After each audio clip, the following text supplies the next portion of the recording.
লাগাইছিলাম না, মজাই পাইছিলাম। তাই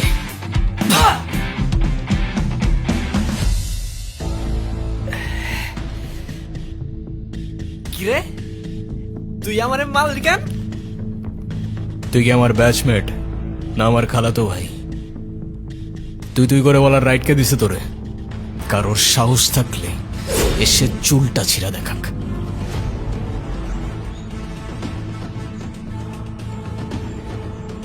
কিছু কইলে এক চেয়ারম্যানের ছেলের বন্ধু, উল্টা রাম করে ছেড়ে দেয়। চেয়ারম্যানের ছেলের বন্ধু হোক, চেয়ারম্যানের ছেলে হোক, আর যেই হোক, ক্যাম্পাসের ভেতর বাইরের কেউ অ্যালাউড না। কথাটা যেন মনে থাকে।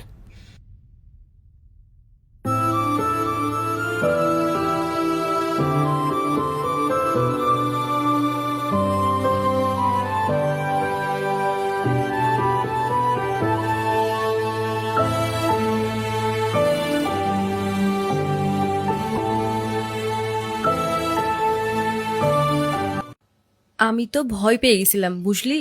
তারপর কি হয়েছে আপু, বল না।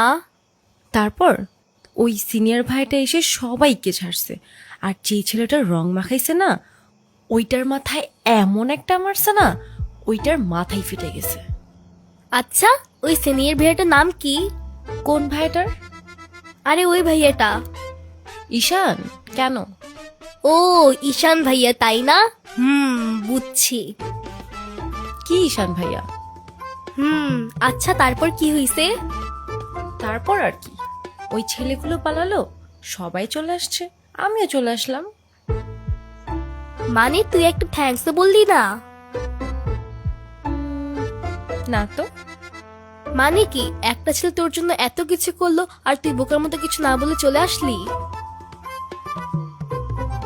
তাহলে কি করা উচিত ছিল আমার? কি আবার, তোর সাথে সাথে ওকে প্রপোজ করা উচিত ছিল। এই, তুই এত পাকা পাকা কথা বলতেছিস কেন? যা পড়তে বস। শুধু পাকা পাকা কথা।